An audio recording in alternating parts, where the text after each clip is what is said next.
नमस्कार, आप देख रहे हैं 9 भारत समाचार। जन संगठन के नेता सोमी रेड्डी श्रीनिवास और मदासी सुरेश ने कहा कि नगर निगम के अधिकारियों ने ग्रेटर वरंगल के उपनगर पोगुला आगया नगर में पिछले 16 वर्षों से झोपड़ियों में रह रहे गरीब लोगों के घरों को ध्वस्त कर दिया। उन्होंने कहा कि इंदिरम्मा के शासन में गरीबों के लिए ऐसा करना उचित नहीं था। वरंगल जिले के गीसुकोंडा मंडल के ग्रेटर वरंगल शहर के उपनगर अगया नगर में जहां गरीब लोग पिछले 16 वर्षों से झोपड़ियों में रहते थे, पुलिस और नगर पालिका अधिकारियों ने बिना किसी कारण के जेसीबी से झोपड़ियों को जमींदोज कर दिया। तेलंगाना किसान संघ के राज्य संयोजक सोमिदी श्रीनिवास, राज्य नेता राजेंद्र, जेएसी जिला अध्यक्ष मदासी सुरेश, पूर्व सरपंच रमेश, जेएसी राज्य नेता सुनीता कुमार, पीड़ित कलम्मा, रेणु कालू सहित सार्वजनिक संगठनों ने विरोध प्रदर्शन में भाग लिया। इस अवसर पर बोलते हुए नेताओं ने मांग की है कि जिला कलेक्टर और नगर आयुक्तों को इंदिरम्मा प्रजाशासन के दौरान गरीब लोगों के घरों को ध्वस्त करने का निरीक्षण करना चाहिए और घरों को ध्वस्त करने वालों के खिलाफ कार्रवाई करनी चाहिए।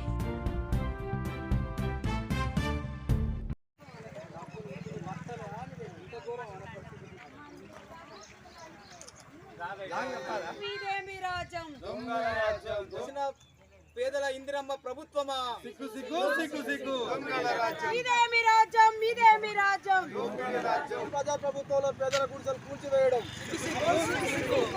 ప్రజా ప్రభుత్వంలో పేదల గుడిసెలు కూల్చివేయడం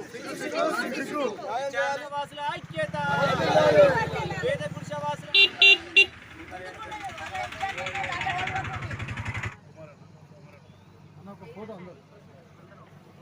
అది ఇది ఒక చెరువు కట్ట ఈ కట్ట పరిసర ప్రాంతం పోగుల ఆగే నగర్లో 16 సంవత్సరాల కాలం నుంచి నిరుపేదలు, ఇల్లు లేని పేదలు, ఇళ్ల స్థలాలు లేని పేదలు ఈ రకంగా గుడిసెలు వేసుకొని నివాసిస్తున్నారు. మరి వారికి సౌకర్యాలు కల్పించవలసిన ఈ ప్రభుత్వం, వారి యొక్క బాగోగులు చూసుకోవాల్సిన ఈ ప్రభుత్వం, అలాంటి ప్రభుత్వం నిన్న మధ్యాహ్నం ఎవరు లేని టైంలో 12 గంటలకు వచ్చి వారు కట్టుకున్నటువంటి గుడిసెలను నేలమట్టం చేయడం అనేది జరిగింది. ఇది దౌర్జన్యమైన పని. ఎందుకనంటే వాళ్ళు 16 సంవత్సరాలు, ఇప్పుడు నిన్ననో మొన్ననో వాళ్ళు గుడిసెలు వేసుకోలే, 16 సంవత్సరాల కాలం నుంచే వేసుకొని నివసిస్తున్న వారికి ఈ రకంగా గుడిసెలను కూలగొట్టడం అనేది ఇది ఈ ప్రభుత్వం దౌర్జన్యం. ఇది మరి కలెక్టర్ గారి దృష్టిలో కానీ కమిషనర్ గారి దృష్టిలో కానీ మరి ఉన్నదా లేదా అనేది కూడా తేలాలి. ఒక గుడిసె కూలగొట్టాలన్న నెంబర్లు కూడా శాంక్షన్ అయినాయి. అదేవిధంగా 58, 59 జీవో కింద కూడా వీరు దరఖాస్తు చేసి ఉన్నారు.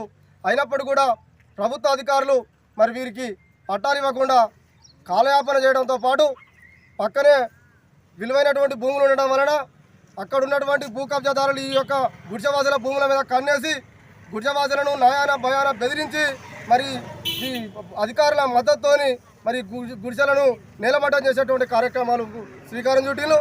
అందులో భాగంగానే నిన్న అనగా 29వ తారీఖు రోజున అధికారులు ఎలాంటి ముందస్తు నోటీసులు లేకుండా గుడిసెవాసులను భయభ్రాంతులకు గురిచేసి మరి గాజు కలమ్మ, అదేవిధంగా గనిపాక రేణుకతో పాటు ఇతర గుడిసెలను నేలమట్టం చేసిన వాళ్ళు పక్క ఇళ్ళను నిర్మించుకున్నారు. సిమెంట్తోని కట్టుకొని రేకులు నిర్మించుకున్నప్పటికీ వాళ్ళకి ఎలాంటి నోటీసులు లేకుండా నేలమట్టడం చేయడం వలన, కూలగొట్టడం వలన వారి నిత్యావసర వస్తువులు కూడా అందులోనే పోయినాయి. బియ్యంతో పాటు కారం, ఉప్పు, పప్పు ఇవన్నీ కూడా 10,000 రూపాయలు కూడా వస్తు సామాగ్రి అన్నీ కూడా వాళ్ళు మరి నష్టపోయినారు. మరి దీనికి బాధ్యులైనటువంటి అధికారుల మీద, అధికారులను ప్రేరేపించినటువంటి భూ కబ్జాదారుల మీద మరి కఠిన చర్యలు తీసుకోవాలని మేము ప్రజా సంఘాల ద్వారా డిమాండ్ చేస్తూ ఉన్నాం. మేము అంటే చాలా పేదవాళ్ళు, ఇళ్ళ స్థలాలు లేని వాళ్ళు గుడిసెలు వేసుకొని ఇక్కడ సెటిల్ అయినారు. వారికి గత ప్రభుత్వంలో ఇంటి నెంబర్లు కూడా అప్పటి మాజీ ఎమ్మెల్యే ధర్మారెడ్డి గారు ఇంటి నెంబర్లు కూడా వచ్చేటట్టు చేసి అలాట్మెంట్ చేసిండు. ఇల్లు కట్టుకొని దాదాపు 15 సంవత్సరాలు అవుతుంది. కానీ ఇక్కడ మరి నిన్న ఈ పక్కకు ఒక ఆయన బూకే మోతీలాల అతను రియల్ ఎస్టేట్ చేస్తున్నాడు అని చెప్పి ఆ యొక్క భూమి కేవలం డిమాండ్ కోసం గత 15 సంవత్సరాల కింద ఇక్కడ ఇల్లు కట్టుకున్న వాళ్ళు నిర్దాక్షిణ్యంగా మరి పోలీసు వాళ్ళని ఏ రకంగా తీసుకొచ్చిందో వాళ్ళకి కనీసం మరి ప్రభుత్వ పరంగా ఇచ్చిందంటే, మరి కార్పొరేషన్ పరంగా ఇచ్చిందంటే వాళ్ళకి నోటీసులు కానీ ఏమి ఇవ్వలేదు. కేవలం ఆయన ధనబలంతో మరి ఏ రకంగా మేనేజ్ చేసుకున్నాడో 10 మంది 20 మంది పోలీసులను తీసుకొచ్చి ఆయన ప్రైవేటు వెహికల్ తీసుకొచ్చి జేసీబీ తీసుకొచ్చి నిర్దాక్షిణ్యంగా వాళ్ళు నిన్న వీళ్ళ చుట్టాలు పైడిపల్లిలో ఒక మహిళ చనిపోయి ఉండే అందరూ కూడా అక్కడికి చావుకుపోతే వీళ్ళు లేని సమయాన్ని చూసి దౌర్జన్యం చేసి ఇక్కడ వాళ్ళ యొక్క గుడిసెలు జేసీబీతో కూలగొట్టి కట్టుకున్న ఇళ్ళను వాళ్ళు ఎవరు లేని సమయంలో మరి ఆ రకంగా కూలగొట్టి కేవలం అతను తీసుకున్న 2 ఎకరాల భూమి డిమాండ్ రావాలన్న ఉద్దేశంతో ఈ 2 ఇళ్లను దౌర్జన్యంగా కూలగొట్టిండు. వీళ్ళు గత 15 సంవత్సరాలుగా ఈ ఏరియాలో ఇల్లు కట్టుకుంటున్నారు. వాళ్ళని ఈ రకంగా ఇబ్బంది పెట్టడం మేమైతే తీవ్రంగా ఖండిస్తున్నాం. వాళ్ళకు ఇది ప్రభుత్వ భూమి, ఎవరికి ఆక్షేపణ చేయడానికి లేదు. దాదాపు ఒక 80 ఇళ్ళు కట్టుకున్నారు. మరి వీళ్ళిద్దరిని జస్ట్ ఇతనికి అడ్డం ఉంది, ఈ 2 ఎకరాల భూమికి అడ్డం ఉందని చెప్పి ఆయన ఇంతవరకు కూడా వీళ్ళని గతంలో కూడా బెదిరియడం జరిగింది. వలన బెదిరిస్తే మేము 15 ఏళ్ళ కింద ఇల్లు కట్టుకున్నాము, మేము జరగామని చెప్పి అన్నారు.